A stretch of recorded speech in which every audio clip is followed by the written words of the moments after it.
Hey, ghoul friend. I am Adrian or Ayden. Either way, I am the creator and host of the podcast SUSTO. Now, you are hearing me right now because your usual hosts have given me the ultimate honor of allowing me to possess their feed and haunt you. SUSTO is a podcast all about paranormal folklore from Latin American cultures, and today you will be hearing one of my episodes. I hope that you enjoy it, and if you are interested in listening to SUSTO beyond today, you can find me on every podcast platform by visiting sustopodcast.com or by following me on any social media platform at SUSTO Podcast. I hope that you enjoy this episode today. If you did, make sure to give a big thank you to your usual host for allowing me to be here, and if you really did, make sure to give me a follow wherever you are listening. Anyway, I hope that you enjoy this episode. Let's go ahead and jump into it.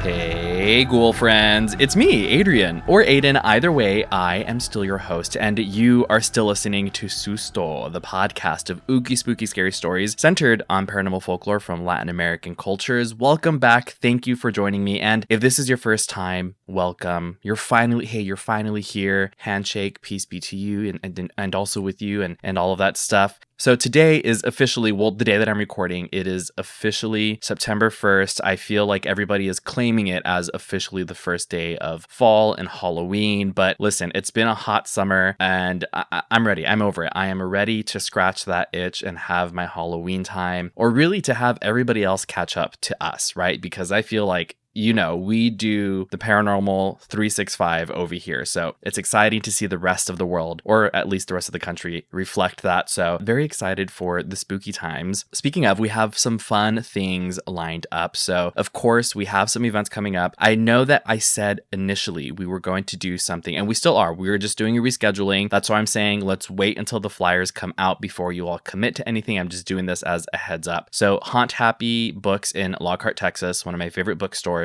in the world. We will be doing something there in October. Originally it was the 11th, but scratch that. We are rebooking it. It's totally fine. However, there are two other events happening in October. The 10th at the Ruiz branch of the Austin Public Library. I'm doing a story time there. They're doing an entire event, and they actually did send me the flyer, so I will be posting that very soon. It's so cute. The entire event sounds like it's going to be a total blast. I am kicking it off with the story time, and you can find details about that on my social media pages. Again, that's at SUSTO Podcast on every social media platform. So you definitely do not want to miss that. It is a free event to the public, so go out. It's going to be a lot of fun. Additionally, I am also doing the Night Owl Podcast's Spirit Social on October 31st, Halloween night. That one is a ticketed event. I believe VIP tickets are already completely sold out, so make sure that you visit their website, thenightowlpodcast.com, and you can get your tickets there. I'm looking at the website now. Again, it looks like the vendor application may still be open, so if you're also interested in being a vendor at this event, you can go to their website, find the information about that. One more time, the VIP passes are sold out, but the all access pass and the panel pass is available. So there will be panels, vendors. It's held at the ballroom, which is a really cool bar. Again, this will be Halloween night. I did this Spirit Social last year and it was so much fun. It was a great turnout. Everybody there had such a good time. So I'm very excited to do that again this year, and I will see you all there. And speaking of events, I still have room available in the month of October. So if you are organizing an event, or if you know somebody who is, feel free to reach out to me, contact me via email, my website, social media DMs, or put me in contact with whoever you think I should be talking to. Speaking of talking, do you all like books? Do you like talking about books? Well, guess what? We are on to the next iteration of the SUSTO Spellbook Club. For the month of August, we read The Witches of El Paso, and in this month, the month of September, we are reading a book called The Trees Grew Because I Bled There by Eric La Roca. I wanted to Latinify it and pronounce it La Roca, but I watched an interview earlier to get the pronunciation, and they said La Roca. Or, see, I'm doing it again. They said La Roca. There you go. Do y'all ever do that? Every time sometimes when I read things, I read it hardcore Mexican accent in Spanish, and then I realize, oh, that is fully an English word. Either way, that is what we're reading this month, and it is a collection of stories. I've seen lots of really great reviews about their writing, so please, if you want to join the book club, it is open for any and everybody to join. You do not need to be signed up for anything, and at the end of the month, we have the public discussion. Like I said, you don't need to sign up for anything. However, Patreon subscribers do get to choose what we read, and they have access to the book club's Discord channel. So some perks with that, but totally not necessary. Speaking of things that are not necessary, but I still really like them, we are continuing on with reading some comments from Spotify. So this is just a fun way to interact with the show, and I like to hear you all's takes on certain things or your feedback maybe, or if you just have a compliment, that's also very much welcome. If you're listening on Spotify, you scroll down from the episode page, your player, scroll a little bit down where if you were listening to a song, the lyrics would be, and there should be a comment section for this episode. You can leave comments on individual episodes. So I think that's a really fun feature that I wanted to incorporate into the show itself. If you are an Apple user, sorry, that doesn't exist on Apple, but you can always leave a positive rating and review on Apple. I think it's a one-time thing only. So, I mean, if you have something you want to share in your review, please do so. But for now, we are reading the Spotify comments. So this first comment is from a Mike Ruiz on the Duendes episode, which just came out 2 weeks ago now, the Duendes Resurrection episode. And Mike said, hey, totally love your off-the-cuff comment on taxing the churches. Yes, I agree. Thank you, Mike. He continues and says, taxing the churches would automatically require the government to give them an influence in the political realm and allow them to speak on, promote, and push political policy that would be protected by the Constitution. Remember, no taxation without representation. I couldn't tell, Mike, if you were trying to be a little sassy with me, a little sarcastic, but at this point, I feel like the church already influences American politics so much, so why not tax them? That's kind of the whole point. They're literally in there telling their what's the word? Not parishioners, not convent, their community, I guess. They are telling their people who to vote for and how to feel and how to treat other people. So why not just, tax them already. This next comment is from Veronica on the Garita del Diablo episode, which is, if you remember, it's this kind of structure like a tower that's used during battle or wartime where military personnel would kind of stake out. It's like a hideout, I guess, but it's usually on the coast. So it overlooks the water, and they're really old. They're really cool. People do tours of them. And Veronica said, hey, tour guide in Puerto Rico over here. So there is another theory. Apparently, he saw a woman instead of the devil, and did in fact go into the ocean willingly and naked, skinny dipping for the devil, right? Or not for the devil, but for a woman or an entity. So if you don't remember this story, make sure you go listen to it. I'll link it in the show notes below. But also the story is that what's the word? Why can't I think of the word? Army, people that are in the army, not a veteran, actively serving. Oh my God. Soldier is, why could I not anyway? So the story is that this soldier vanished overnight. Like he left his things behind and he was just gone. And so the story was that he saw the devil in the garita, in this structure, when he was alone, and that you can hear like music playing because he would play the guitar. Obviously, I do a better job on the actual episode, so go listen to that if you haven't heard it yet or if you don't remember it. But yeah, now there's this new theory that he did not see the devil and he actually saw a woman. So I wonder, now this I feel like ventures into the siren kind of territory, right? Because we have the ocean or a body of water, and we have a woman drawing this man out willingly, seemingly, of his own volition. So this is giving siren now, right? That's very interesting. And then Veronica finishes up here by saying, he left his clothes and musket behind. Most stories say they found his clothes left behind. That is so interesting. Thank you for this extra take on this story, Veronica. Again, thank you so much for the comments. I'm having fun. I've always had fun reading them and interacting with them on the platform itself. But again, I wanted to incorporate them here. So feel free to leave your comments on episodes when you're listening on Spotify. With all of that being said, we're going to go ahead and get into today's episode, which you have already seen in the title, and hopefully future me edited the intro music to sound a little more appropriate. Today's episode is about UFOs over Teotihuacan.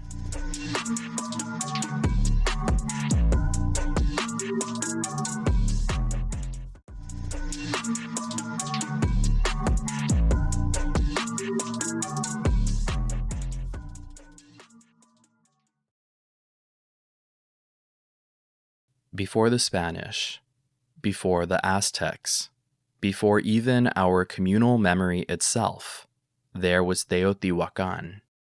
You stand at the edge of a vast stone avenue, flanked by pyramids that rise like fossilized clouds. The air is dry. The silence is ancient. And the stones beneath your feet, blackened with time, whisper secrets in a language no one alive can speak. This is Teotihuacan, a city built with purpose, with precision, with power.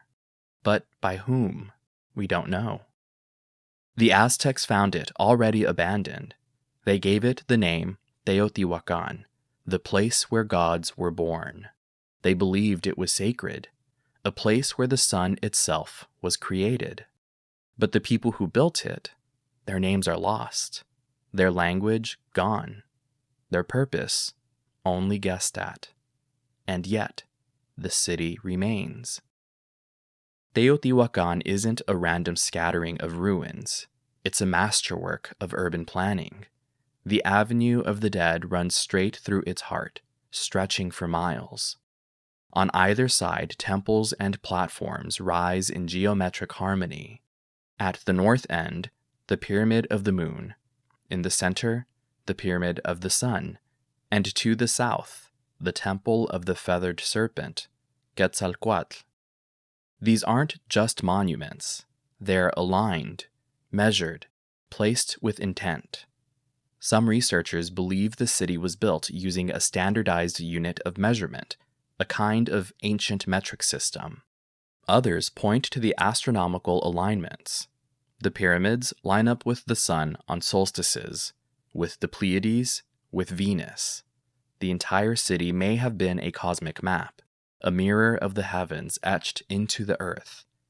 But why? Was it a calendar, a ritual stage, a message, or something else?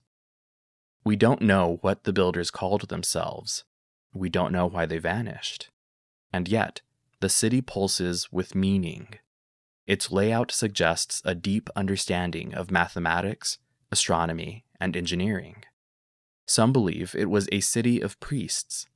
Others, a city of warriors. Some say it was a pilgrimage site. Others whisper that it was never meant for humans at all. And then there are those who believe the answers lie not in the past, but in the sky. Because Teotihuacan is more than a ruin, it's a question, a riddle carved in obsidian and sun. Today, we are looking at 3 stories of people who captured photographs of an answer that left us with even more questions. Why are unidentified flying objects visiting this ancient city?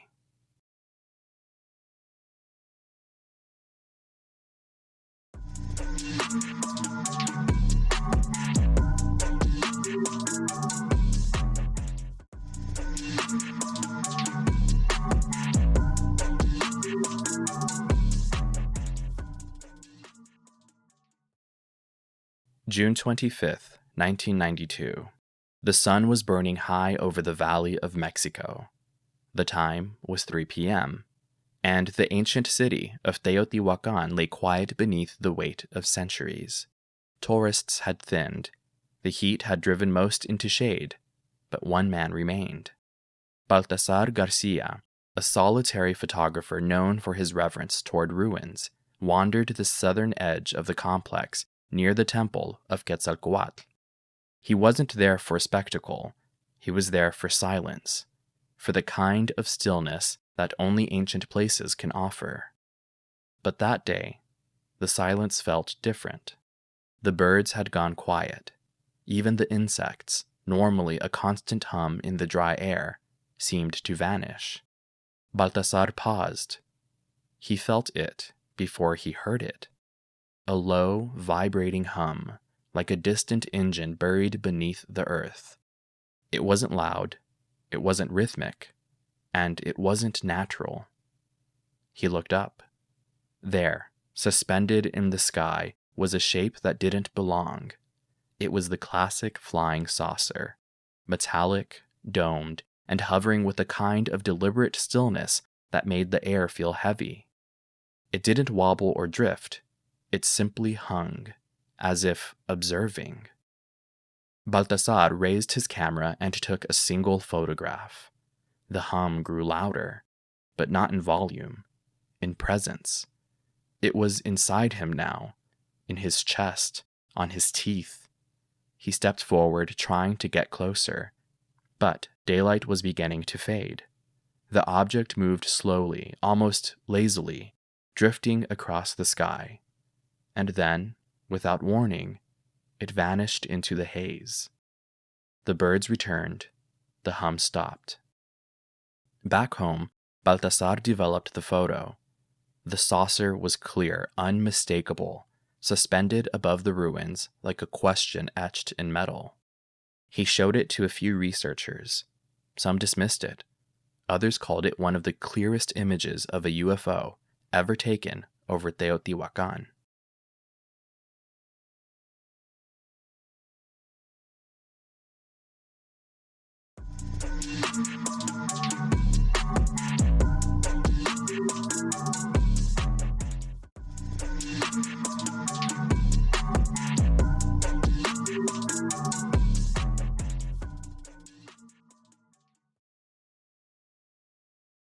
November 13th, 2004.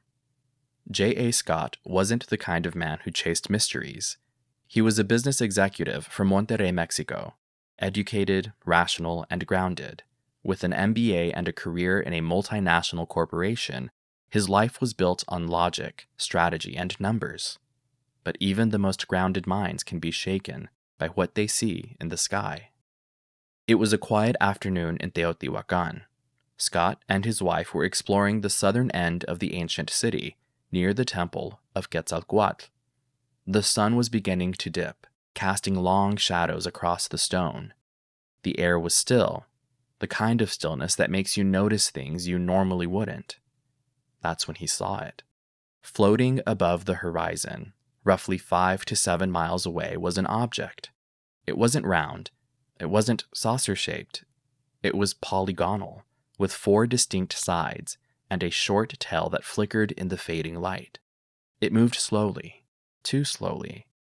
Over the course of 40 minutes, it barely advanced half a mile. Scott, ever the methodical observer, reached for his camera. He zoomed in to the maximum 12 times optical zoom and began taking photos in burst mode. 24 shots, 3 distinct series. He captured the object as it hovered, as it shifted, as it lingered. His wife watched silently. She didn't speak. She didn't move. Later, she would say the air felt wrong, like something had stirred the atmosphere.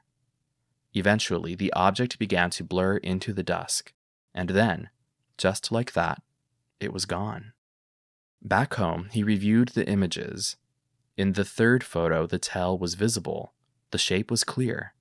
It wasn't a bird, it wasn't a plane, and it certainly wasn't a drone, because those weren't available for another 5 years.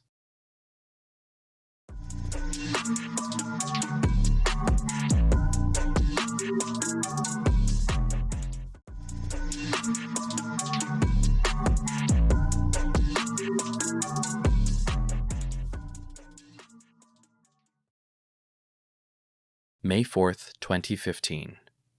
The weather was beautiful, and Teotihuacan was alive. The ancient city buzzed with tourists, their voices echoing off stone that had stood for centuries. Vendors shouted over the crowd, children ran laughing through the dust, and in the middle of it all stood Angel.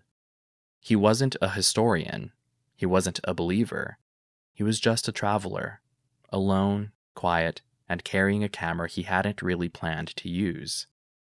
He had come to Teotihuacan on a whim, drawn by something he couldn't name, and as he stood before the pyramid, he felt it again. That strange pull, a compulsion. He raised his camera and took a photo. Then he took another. He didn't know why. The light wasn't perfect. The angle wasn't ideal, but something in him said, now. And so he clicked. Later, when he reviewed the first image, he saw them. 2 metallic objects hovering above the pyramid. Smooth, reflective, suspended in the air like they had always been there. Angel tried to reason with himself, considering it could be a number of many things seen in the sky, things that belong up there. But he couldn't rationalize it when he moved on to the next image. Seconds later, Angel had taken another photo, and the sky was empty.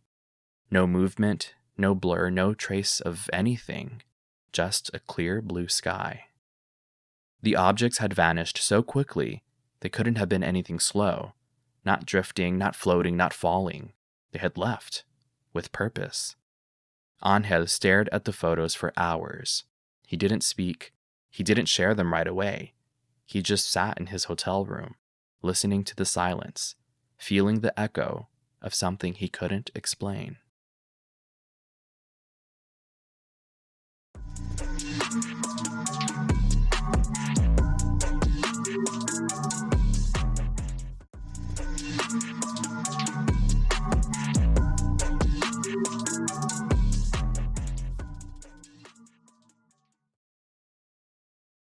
Three sightings. 3 moments when the sky opened and something unknown looked down. A photographer in 1992 alone in the ruins, capturing a metallic shape that hovered in silence. A businessman and his wife watching a polygonal craft drift slowly across the horizon. A tourist, compelled by something, lifting his camera just in time to catch 2 silver objects before they vanished without a trace. Each story is different, each witness unique, but they all share one thing: Teotihuacan. This city, this ancient, beautiful city, was built with intention. Its avenues are aligned with the stars, its pyramids echo celestial rhythms. Its layout may mirror constellations, and yet, we don't know who built it. We don't know why. The Aztecs found it already abandoned. They named it Teotihuacan, the place where gods were born. But the true architects, their names are lost, their voices silent, their purpose unknowable. And maybe that's the point. Maybe Teotihuacan wasn't built to be understood. Maybe it was built to be felt, to be witnessed, to remind us that there are forces older than memory itself, and questions with answers deeper than human history. So we visit. We walk the avenue of the dead, we climb the pyramid of the sun, we stand in the shadow of the moon, and we look up. Because sometimes, when the air is still and the sky is clear, something is looking back.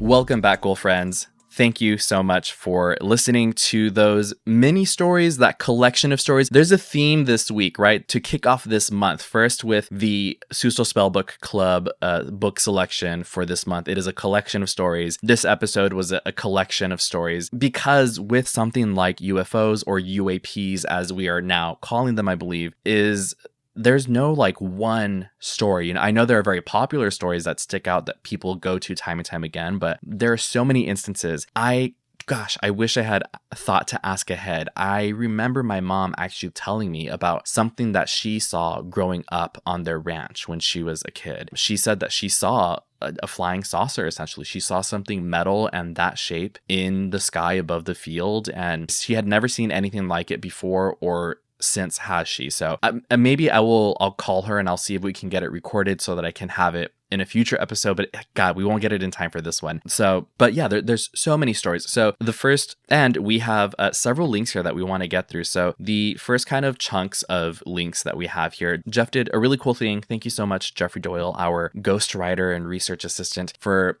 putting this together in this way. So this first chunk of links is how cool the pyramids are in general, such as advanced engineering, alignment with stars, and religious significance. And this first one that we have here is from Ancient ancient engineering technologies. The website is ancientengrtech.wisc.edu. This is from the Department of Civil and Environmental Engineering, and this is on Teotihuacan. And just a quick kind of like overview and history about Teotihuacan that it has here is it says Teotihuacan was an ancient city located in central Mexico, which was prominent from 150 to 650 AD. At its peak, the city covered 20 square kilometers or 8 square miles for those of us not in the metric system, and had a population of 150,000 people. The city boasts several pyramids, large architectural structures, and art that influenced Mesoamerican life. And again, all direct links for these sources are in the SUSTO Google Docs on Patreon. But this continues the history. Beginning around 150 AD, an accumulation of different Mesoamerican ethnic groups congregated to this area. They created an irrigation system supplied by spring water and began constructing large-scale structures. Compounds and neighborhoods were formed based on ethnic origins. They possessed valuable obsidian deposits and also traded cotton, salt, cacao, feathers, and shells. Corn, beans, squash, tomato, avocado, prickly pear, cactus,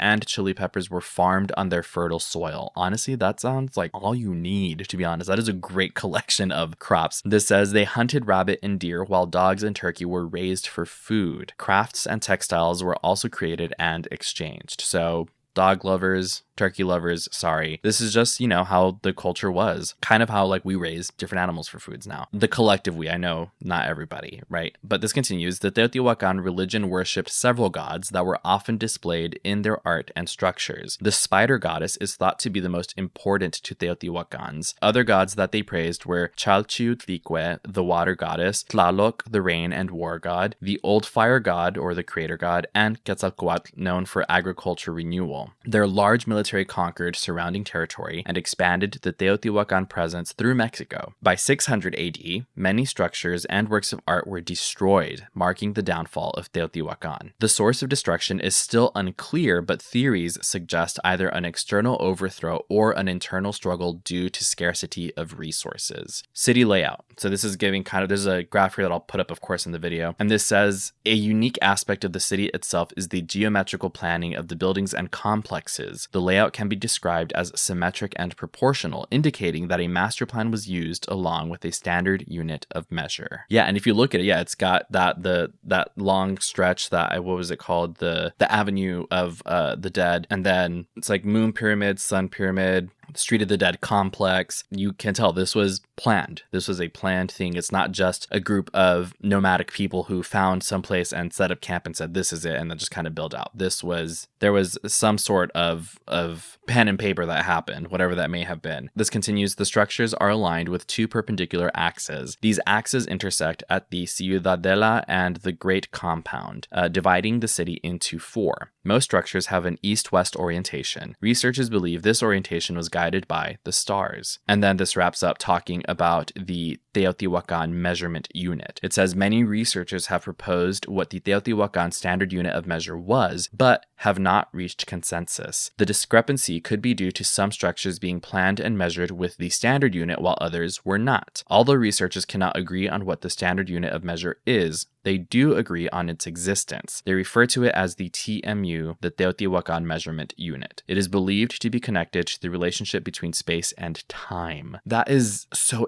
interesting to use time as a form of measurement for physical structures is mind-blowing to me. It's such an interesting concept. That's what I'm picking up from here, right? This continues. Some researchers applied fractal analysis techniques to determine the TMU. A radar image and aerial photographs of major structures were used for analysis. In this technique, fractals, or shapes with irregular and fragmented patterns, which are considered isotropic, and isotropic is same properties in all dimensions, are used to estimate the fractal dimension of the image. From the findings of the fractal analysis, the most probable proportional multiples used in planning were 8 and 3. So, that's so interesting. This is the most probable proportional multiples used in planning were 8 and 3. See, my brain is just so cannot even comprehend this, cannot even begin to try and compare it to something else. I wish I could to be okay, so if you took feet, right? What would that be? How many feet would that? I don't know. This continues. To connect space and time, a hypothesis was proposed that Teotihuacans adopted the 365-day solar calendar and the 260-day ritual calendar. The two calendars have only one common divider, the number 5. By dividing the calendar days by 5, the numbers 73 and 52 are obtained. Both of these numbers are known to be significant. It takes 52 years of 365 days to return to the same New Year's date in the 260-day ritual calendar. The number 73 is known as Tonalpohualli's number in a cycle of 52 years. Okay, if anybody can make any sense of this, if we have any history buffs, ancient civilization buffs out there, I need you to please reach out and grab my hands and talk me through this, because I'm having a hard time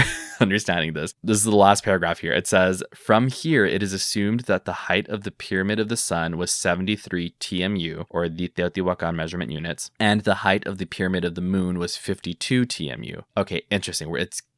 It's getting connected again. By dividing the known heights of the pyramids by these numbers, 0.8630 and 0.8077 are obtained. Since the actual pyramid heights are only estimates, this could explain the difference in TMU values. The height of the Quetzalcoatl pyramid has the least uncertainty in its measurement, and it's proportional to 0.83 meters. From these findings, it is proposed that 1 TMU is equivalent to 0.83 meters. All of that to say, a TMU, it's proposed. This isn't even like, okay, this is what it is, that the TMU is equivalent to 0.83 meters. That is the closest we've gotten to a possible answer. That is, again, I need engineers, historians, ancient civilization, academics, whoever, if you are out there, I need you to talk to me and talk to me about this and help me understand exactly what it all means. I would love to even have someone that truly understands this, like an expert, to be on SUSTO and explain it to us like we are 5 years old, because that is what I need. That's the level that I need you to talk to me at about that. Okay, we're going to move on to the next one. This next source is from Archaeology News Online Magazine, and it's archaeologymag.com. This is an entry about archaeologists reveal astronomical secrets of Teotihuacan's Pyramid of the Moon. That's one of the 3 pyramids that we've heard about so far, or 3 of the main structures. There's Pyramid of the Sun, the Moon, and then the Temple of Quetzalcoatl. But this says, Teotihuacan, an ancient Mesoamerican city located in the Teotihuacan Valley of Mexico, is renowned for its impressive pyramids and unique urban layout. It says, a recent study conducted by Ismael Arturo Montero Garcia from the University of Tepeyac in collaboration with the National School of Anthropology and History, I want to go there, suggests that the Pyramid of the Moon served as the astronomical orientation axis of Teotihuacan. This marks a significant shift from previous research that primarily focused on the Pyramid of the Sun. According to the researchers, the vertices of the Pyramid of the Moon are aligned to the northeast with the sunrise during the summer solstice and to the southwest with the sunset during the winter solstice. This discovery indicates that the Teotihuacans intentionally designed the city to highlight these significant solar events. Quote, the volume of the Pyramid of the Moon established a proportional relationship with the perimeter delimitation of the space, Montero Garcia explained. He continues, this frontality contained the visuals as a longitudinal axis that visually culminated with the facades of the other buildings. So essentially, and hey, I understood all of that. I'm going to explain it to you. It means that they were placed really cool. This continues. The team found that on the longest day of the year, the sun rises over the Chihungo volcano, which functioned as an observatory to calibrate the calendar, and sets behind Maninal Hill to the west. This alignment underscores the Teotihuacan's advanced understanding of celestial mechanics and their integration of natural landscape features into their urban planning. It's so interesting to think about how these civilizations were masters essentially of astronomy and geography and engineering. Again, they were, like we've said before, there were mathematicians, there were engineers with seemingly such little technology compared to what we have now. And I don't want to say primitive. I feel like that would be condescending to call it primitive, but there have been so many advancements in technology. Like we got Katy Perry on the moon, right? But this is like thinking about what they might have had. I'm like, what tools did they use? Like it couldn't have all been just, visualizing it in the brain. Or maybe it could have, who knows? And I think that's why there's such mystery surrounding these people, because of the things that they were able to accomplish with what they may or may not have had at their disposal compared to the things that we have now. It's so cool to me. This continues. and this is actually wrapping up here. It says, this is a cool title. Archaeoastronomer Aaron Gonzalez Benitez of ENAH noted that the city's design replicates the Pyramid of the Moon's solar orientations, suggesting a comprehensive urban planning approach based on astronomical principles. I know that Jeff loved this episode because that boy plays Cityscapes. If anybody has played that game, let me know. Sound off in the comments. Send me a message. Jeff loves that game. And he also loves the game Civilizations. He is on that computer playing those games when he's not helping me with this. So I know that he had a great time putting this together. This continues. This new model challenges the long-held belief that the Pyramid of the Sun was the primary astronomical marker in Teotihuacan. Instead, it posits that the Pyramid of the Moon, located at the end of the Avenue of the Dead, is the most important structure in the city. Again, and I'm going to ask my mom for $5 and to sign my permission slip so I can go on a field trip to Teotihuacan, because I need to see this whole place now. The next source that we have here is from the archaeologist.org, and this is an entry called "A Secret Tunnel Found in Mexico May Finally Solve the Mysteries of Teotihuacan." This is kind of a lengthy thing, so I'm going to jump around on here. But again, if you want to read the entire thing, it's the archaeologist.org, and it says, in the fall of 2003, a heavy rainstorm swept through the ruins of Teotihuacan, the pyramid-studded pre-Aztec metropolis 30 miles northeast of present-day Mexico City. Dig sites sloshed over with water, a torrent of mud and debris coursed past rows of souvenir stands at the main entrance. The grounds of the city's central courtyard buckled and broke. One morning, Sergio Gomez, an archaeologist with Mexico's National Institute of Anthropology and History, arrived at work to find a nearly 3-foot wide sinkhole had opened at the foot of a large pyramid known as the Temple of the Plumed Serpent in Teotihuacan's southern quadrant, which I'm assuming is Quetzalcoatl, the feathered serpent. This continues. My first thought was, this is from Gomez, what exactly am I looking at? The second was, how exactly are we going to fix this? This guy is an earth sign. He has to be. I'm going to see if I can find out, because that is earth sign energy, is like, what the fuck is this? How do we fix it immediately? But also, I'm sure that's just part of his job, right? This continues. Gomez is wiry and small, with pronounced cheekbones, nicotine-stained fingers, and a helmet of dense black hair that adds a couple of inches to his height. Okay. He has spent the past 3 decades, almost all of his professional career, working in and around Teotihuacan, which one, long ago, served as a cosmopolitan center of the Mesoamerican world. Yeah, very long ago. It says he is fond of saying that there are few living humans who know the place as intimately as he does. And here's our tour guide for the SUSTO field trip, is Gomez. This continues, and as far as he was concerned, there wasn't anything beneath the Temple of the Plumed Serpent, beyond dirt, fossils, and rock. Gomez fetched a flashlight from his truck and aimed it into the sinkhole. Nothing, only darkness. So he tied a line of heavy rope around his waist, and with several colleagues holding onto the other end, he descended into the murk. I love scientists and archaeologists because, I don't know, but I feel like there's so many times where they're literally going into the unknown. And this is a perfect example. Like, that is, I think, to me, that's how I understand their work and their study is just going into the unknown and trying to figure something out. This continues. He descended down there. Gomez came to rest in the middle of what appeared to be a man-made tunnel. Quote, I could make out some of the ceiling, he told me, but the tunnel itself was blocked in both directions by these immense stones. In designing Teotihuacan, the city's architects had arranged the major monuments on a north-south axis with the so-called Avenue of the Dead, linking the largest structure, the Temple of the Sun, with the Ciudadela, the southeasternly courtyard that housed the Temple of the Plumed Serpent. Gomez knew that archaeologists had previously discovered a narrow tunnel underneath the Temple of the Sun. He theorized that he was now looking at a kind of mirror tunnel leading to a subterranean chamber beneath the Temple of the Plumed Serpent. If he was correct, it would be a find of stunning proportions, the type of achievement that can make a career. The problem was, he told this writer, and again, sorry, this writer is, I don't see a name. This is published in September of 2023. I'm looking for a name so I can attribute.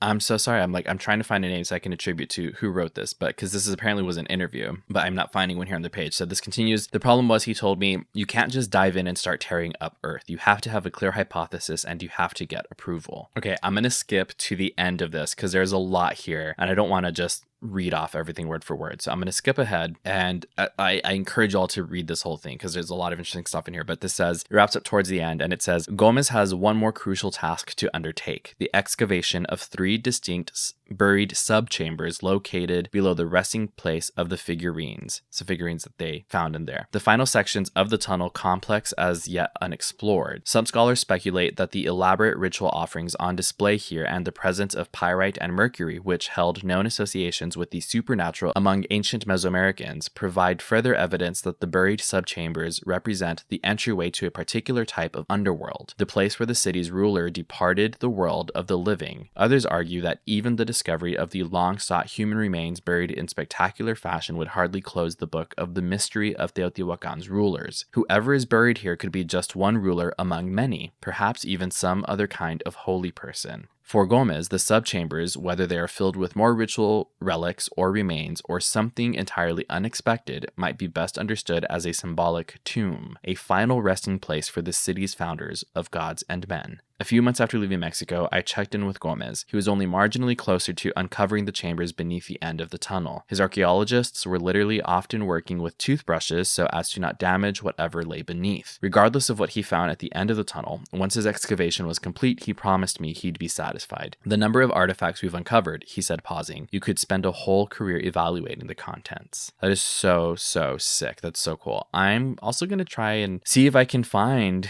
Mr. Gomez and see if he's down to talk, and because this was published in 2023. So if you're using a toothbrush to clear the way, maybe in 2 years they've made some more progress. It's been nearly 2 years to the day, but it's September 2023 is when this was posted. Wow, that was great. Okay, this next one is from ebsco.com, and this is titled Pyramids of the Sun and Moon at Teotihuacan. And it says, the pyramids of the Sun and Moon located in the ancient city of Teotihuacan in the basin of Mexico are significant monumental structures that reflect the city's historical and cultural importance. Teotihuacan, often referred to as the place where men became gods, was a bustling metropolis from approximately 150 BCE to 100 CE, with a population reaching around 90,000. The Pyramid of the Sun, completed around 125 CE, stands at 212 feet tall and is notable for its impressive construction techniques, including the use of a natural cavern beneath its base, which held deep cultural significance. The Pyramid of the Moon, which predates the Sun Pyramid, likely served as a burial site for key figures in Teotihuacan's history. And so actually on this one, I'm going to scroll down to the significance of this entry. There's literally a portion titled Significance, and this says, the Street of the Dead, or the Avenue of the Dead that we talked about that goes through the center of Teotihuacan, was ultimately expanded some 75 to 100 years after completion of the Sun Pyramid in 125 CE. Much of the construction that occurred in the earliest years of the metropolis centered on the Street of the Dead and the civic ceremonial heart of the city, most closely associated with the monuments of the Sun and Moon. Not until the period extending from 150 to 225 CE were residential compounds built beyond the civic ceremonial core of Teotihuacan. During the course of the next several centuries, Teotihuacan's political, commercial, and military might and prestige grew by leaps and bounds, and its wide-ranging influence was felt in many of the major Mesoamerican cities. The talud tablero architectural tradition that is argued to have originated in 200 CE was soon thereafter adopted in major urban centers and outposts of Teotihuacan found throughout Mesoamerica. In 650 CE, the palatial estates bordering the Street of the Dead and the towering monuments of the Sun and Moon were reduced to ruin in a conflagration that ultimately claimed the lives of a number of the most prominent, powerful, and elite overlords of the ancient metropolis of Teotihuacan.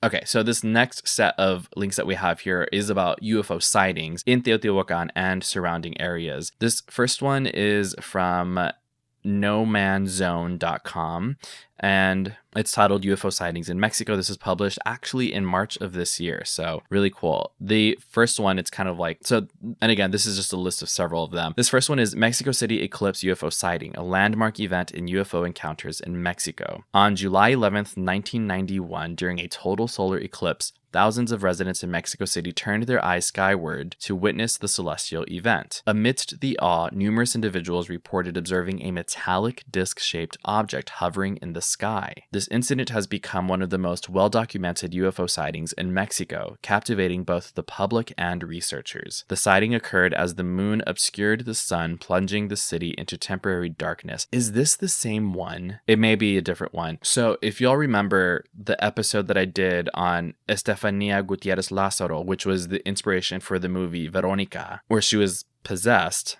I know it's in the movie, but I can't remember if it was in the actual story, if they reported it, that because it was in 1991 that all of this happened with her. There was an eclipse in the movie when they were playing with the Ouija board. And so I'm like, was it this same one, this same day? Okay, I can't remember. I'm going to put a link in the show notes for that. But yeah, I can't remember if the timelines line up, because I know that some sources say 1990, some say 1991. But in the movie, they played with the Ouija board during an eclipse and that happened. So I don't know. I wonder if this is connected in any way possible. Anyway, this continues. Skeptics have proposed that the object might have been the planet Venus, which was visible during the eclipse. However, proponents argue that the object's hovering behavior and sudden accelerations are inconsistent with celestial bodies' appearances. The sheer volume of eyewitness accounts combined with video evidence lends significant weight to the authenticity of the sighting. This event marked the beginning of the prolonged wave of UFO sightings across Mexico, with numerous reports emerging in the subsequent months and years. The 1991 Mexico City eclipse UFO sighting remains a pivotal case in the study of UFO sightings in Mexico, symbolizing the nation's ongoing intrigue with the unexplained aerial phenomena, or UAP. This next one says, Coyame UFO incident, a puzzling chapter in UFO sightings in Mexico. On August 25th, 1974, an event near Coyame, Chihuahua added a mysterious chapter to UFO sightings in Mexico. That evening, a small civilian aircraft departed El Paso, Texas, heading south. Simultaneously, U.S. radar detected an unidentified object moving at approximately 2,000 miles per hour over the Gulf of Mexico, which then altered course toward Coyame. Both the plane and the unidentified object disappeared from radar screens around the same time. The following morning, Mexican authorities initiated a search operation. They discovered the wreckage of the small plane, which was heavily damaged. Nearby, they reportedly found an intact disc-shaped craft, approximately 16 feet in diameter. The Mexican military is said to have secured the area and transported the unidentified craft to a base in Ojinaga. According to accounts compiled by researchers Noe Torres and Ruben Uriarte, U.S. agencies had been monitoring the situation via intercepted communications. When Mexican forces declined offers of assistance, U.S. personnel allegedly observed from a distance. Subsequent reports indicated that all Mexican soldiers involved in the recovery died under unclear circumstances. What? U.S. operatives then purportedly intervened, retrieving the disc and transporting it to a secure facility within the United States. Skeptics questioned the veracity of these claims, citing a lack of concrete evidence and official documentation. Some suggest that the incident may have involved a clandestine drug smuggling operation rather than extraterrestrial activity. Nevertheless, the Coyame incident remains a topic of intrigue and debate among UFO enthusiasts and researchers. This detail about them dying in unclear circumstances, I'm very curious about that, because is it just suddenly and of seemingly natural causes? Were they violent deaths? Did it look like they were killed versus they just died? Or, I'm very curious about what that means. We'll move on to the next one. It says Mexican Air Force UFO incident, a notable event in UFO sightings in Mexico. On March 5th, 2004, during a routine drug surveillance mission over Campeche State, Mexican Air Force pilots encountered an unusual phenomenon. While flying at an altitude of approximately 11,500 feet, the crew detected 11 bright objects on their infrared equipment. These objects were not visible to the naked eye, but were clearly captured on the IR camera, appearing to maneuver at high speeds and altitudes. And there's a screenshot here of the video. I'm like, why wouldn't the actual video be here? If I can find the video, I'm going to put it in here for the Patreon video. But there's a screenshot here that we'll be putting in for either way. So there's 6 bright lights, and they're all kind of just like in a line. Anyway, this continues. The Defense Department of Mexico released the footage on May 12, 2004, marking a rare instance of military acknowledgement of such encounters. The video displayed luminous objects moving rapidly, sometimes appearing to surround the aircraft. The pilots reported feeling unnerved by the experience, adding to the gravity of the situation. Skeptics have proposed alternative explanations for the sighting. One prevalent theory suggests that the IR camera captured burn-off flares from offshore oil platforms in the Gulf of Mexico. These flares can produce intense heat signatures detectable by infrared equipment, potentially accounting for the observed phenomena. Additionally, the movement of the aircraft combined with the stationary nature of the flares could create an illusion of motion. Despite these explanations, the Mexican Air Force UFO incident remains a significant case in the study of UFO sightings in Mexico. The combination of military involvement, infrared evidence, and official disclosure continues to intrigue researchers and enthusiasts alike. Whether the objects were extraterrestrial crafts or misidentified earthly phenomena, the incident underscores the complexities and challenges inherent in studying unidentified aerial phenomena. Yeah, it is really interesting that a government entity would release something like that, which, recently has happened where the US government at least has been like, yeah, they're out there. We're kind of looking into it. But even then, I feel like, how do they make that decision of which pieces of evidence or what documentation about this phenomena do we put out there? Do we release? Do we give to the public? I want to know, what is that decision making based on, and what does it look like? And the last one here is Tepoztlan encounters a persistent phenomenon in UFO sightings in Mexico. This says, nestled in the mountains of Morelos, the town of Tepoztlan stands out as a focal point for UFO sightings in Mexico. This picturesque location, officially recognized as Pueblo Mágico, draws attention not only for its cultural richness, but also for the frequency of unexplained aerial activity reported in the area. It says, for decades, residents and visitors have described sightings of mysterious lights and unusual craft moving across the sky. On June 25th, 1992, this is when we spoke about, photographer Baltasar Garcia captured an image of a supposed UFO over the ancient ruins of Teotihuacan near the Tepoztlan region, and I'll put that picture up here. Researchers have included this photo in several compilations, reinforcing the area's reputation for strange aerial events. The town's mystique deepens with its spiritual landmarks, including the Tepozteco Pyramid, a mountaintop temple honoring the Aztec god Tepoztecatl. Many enthusiasts believe the region's spiritual energy and elevated terrain attract extraterrestrial visitors. Local eyewitnesses have consistently shared detailed accounts, and some have managed to photograph unexplained objects in the sky. Tepoztlan continues to draw researchers, travelers, and sky watchers looking for answers. Its unique combination of folklore, historical depth, and recurring sightings has cemented its status as one of the most prominent sites in the study of UFO sightings in Mexico. And then they have, there's a video that they linked to here from YouTube. It's called Mexico's Mysterious Alien Town, Spiritual Hub or UFO Magnet. ¿Por qué no los dos? Because I feel like this conversation happens, I've had this conversation with many people, I feel like maybe not all the time, but at some point there is a crossover between what we would identify as paranormal or spiritual and extraterrestrial. So I think ghosts and aliens, I think they can connect at certain points. Maybe the technologies and the physics that extraterrestrial or alien civilizations or cultures, I think that they have access. I'm getting real woo here. The red string is coming out all over the place. But I feel like aliens can also be like interdimensional creatures. But I also think, well, yeah, that's kind of what spirits are sometimes, is they're interdimensional creatures. They don't exist on the same plane that we do, at least not all the time. So I don't know. Again, the red string, it's about to come out. I'm going to look like Charlie from It's Always Sunny in Philadelphia. And with that, we'll move on to the next link. So I have two links here that have, of course, we just mentioned about the SARS photo. So a good segue is there's also J.A. Scott's photo that I'm going to put up here. But just to kind of describe it to you, if you are not watching the video, is it's a square image, and on like the bottom, you can see it's the top of a tree line, and it just goes up from left to right. The tree kind of like takes over more of the space on the right side, and in the center of it, it looks tiny. It's like it looks like a tiny thing in this picture, but then they have a zoomed in part of it. It kind of looks like a squid. There's this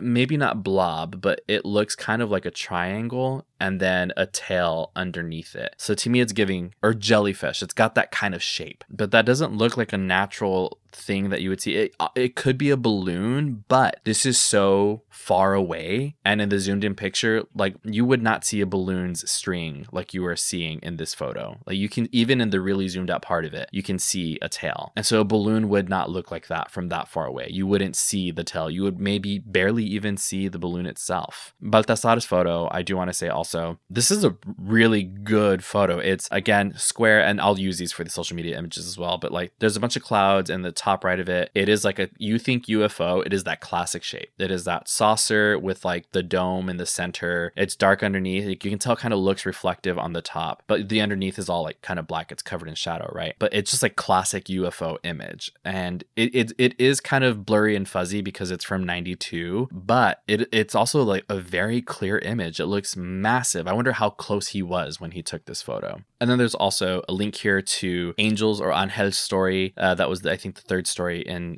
the episode today. But it's actually a link to an episode of Ancient Aliens, which I'm not sure how I feel about them.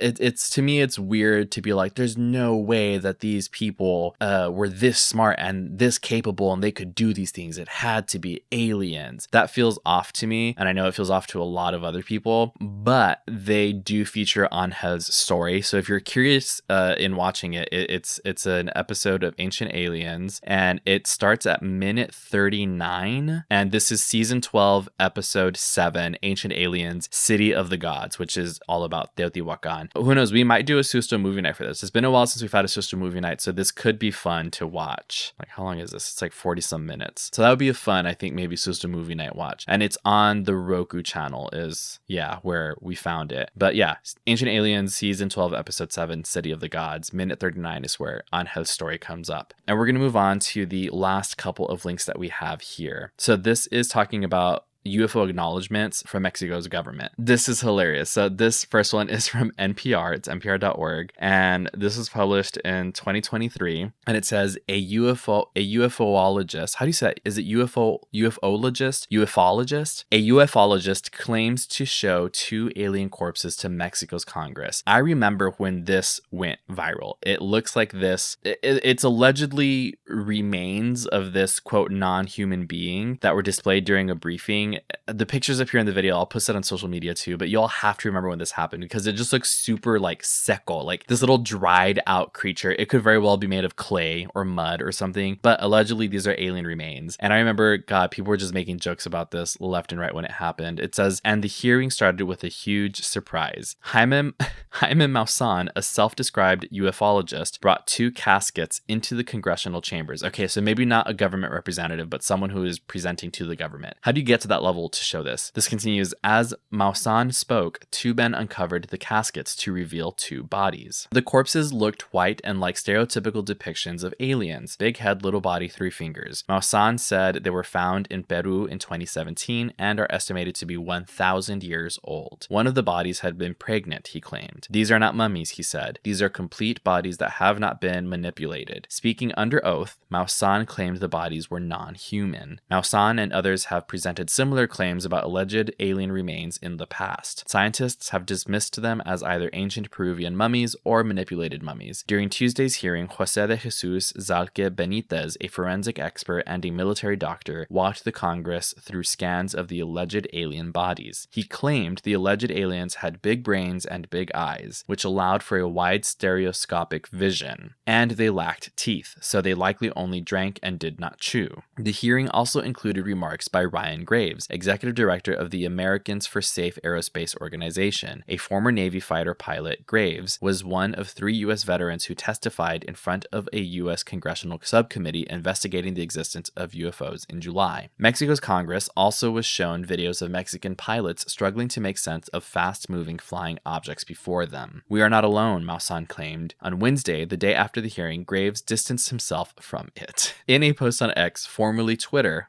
he said he accepted the Mexican Mexican Congress's invitation, hoping to keep up the momentum of government interest in pilot experiences with unidentified anomalous phenomena, or UAP. Unfortunately, yesterday's demonstration was a huge step backwards for this issue, he wrote. My testimony centered on sharing my experience and the UAP reports I hear from commercial and military aircrew through ASA's Witness program. I will continue to raise awareness of UAP as an urgent matter of aerospace safety, national security, and science, but I am deeply disappointed by this unsubstantiated stunt. There's just so many loose ends to this. Like, how do you end up with not one, but two alien bodies, one of which was pregnant since 2017, and it's just been kept a secret since then, and then suddenly you decide, hey, I know what to do. We'll bring them out to the public. We will physically bring them out to the public, not even whistleblow it or talk about it or post about it, or videos, photos, and then have, the bodies for later, like further proof, but to just be like, well, why don't we ask the audience? Here they are. I think that's, I don't know. Hey, but what do I know? I am not a ufologist or a government official by any means. This next link that we have here is from aljazeera.com. It says Mexico legislators hold hearing on existence of UFOs, shown alien bodies. Again, it is the same kind of thing that we just looked at right now,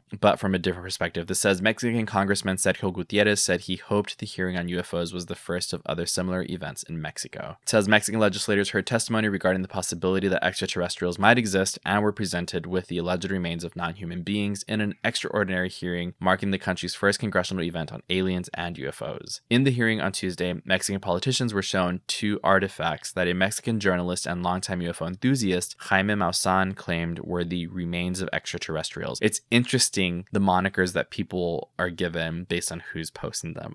Because on NPR, they did say he was a self-proclaimed ufologist. On here, they said that he is a journalist and a UFO enthusiast. A little bit more about the bodies here. It says Maussan said they were recovered in Peru near the ancient Nazca lines in 2017. He said that they were about 1,000 years old, according to carbon dating analysis by Mexico's National Autonomous University. So these things were understudy again, but I'm like, how is the Mexican government just being presented these if they've been studied by a university? I don't know. I just feel like, maybe they just really did a great job keeping it a secret and saying, we are going to do our own study before the government steps in and just swoops in and takes everything away from us. This says those same people that did the carbon dating, UNAM, they said on Thursday, it says that they published a statement first issued in 2017 saying the work by its National Laboratory of Mass Spectrometry with accelerators was only intended to determine the age of the samples. Quote, in no case do we make conclusions about the origin of said samples. So they were like, we just dated it. We're not saying what it is, where it's from. This continues. The apparently desiccated bodies date back to 2017 and were found deep underground in the sandy Peruvian coastal desert of Nazca. The area is known for gigantic enigmatic figures scraped into the earth and seen only from bird's eye view. Most attribute the Nazca lines to ancient indigenous communities, but the formations have captured the imaginations of many. This says, in 2017, and this is what I'm saying. So this continues. It says, in 2017, Maussan made similar claims about non-human remains in Peru, and a report by the country's prosecutor's office found that the bodies were actually, quote, recently manufactured dolls, which have been covered with a mixture of paper and synthetic glue to simulate the presence of skin. But it does not simulate the presence of skin because, like I said, it looks like it's made out of clay or mud or something. Like, that is like a fun Halloween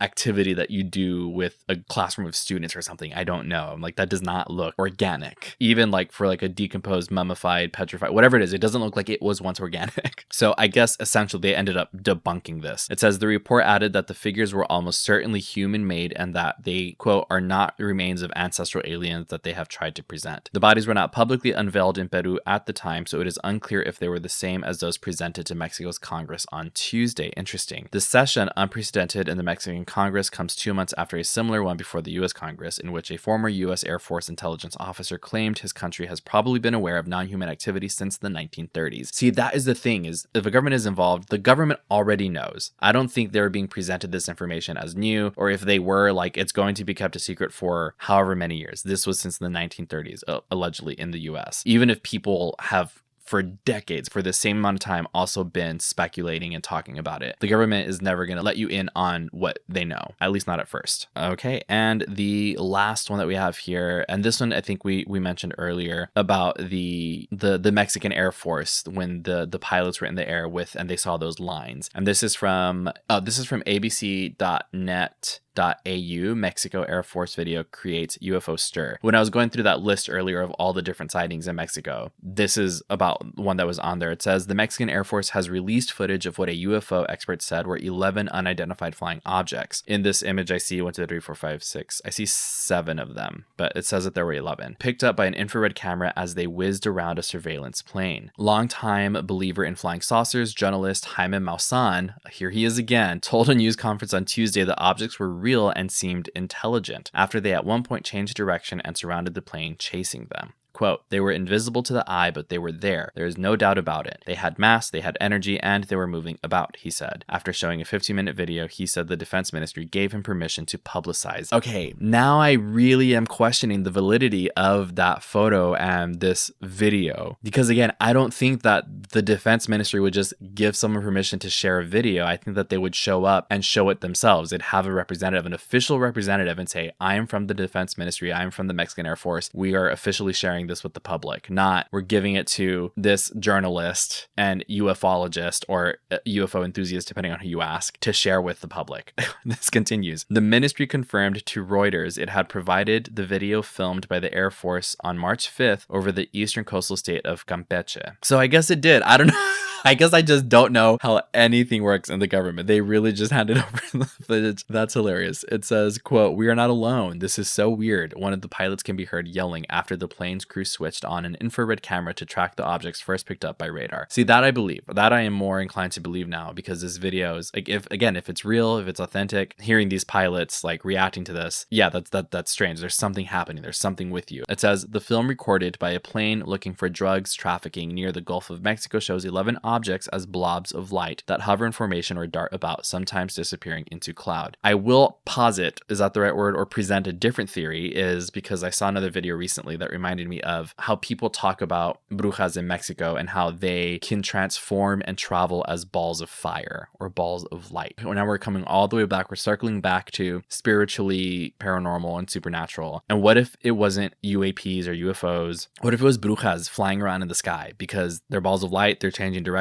Fire, it's heat. Again, as we heard earlier in these IR cameras, these infrared cameras, they can pick up high heat signatures. Could be that. I'm just saying it could be one of my sisters up there. This continues. Mexico's most popular nightly news broadcast showed the video on Monday night. Interviewed by Mr. Maussan on another section of the video, the pilots said they grew nervous when the objects, still invisible, turned back during a chase and surrounded the plane. Quote, there was a moment when the screens showed they were behind us, to the left, and in front of us. It was at this point that I felt a bit tense, said Major Magdaleno Castanon. Mexico has a long history of fanciful UFO sightings, most of which are dismissed by scientists as space debris, missiles, weather balloons, natural weather phenomena, or hoaxes. Very interesting. I don't know. I want to believe.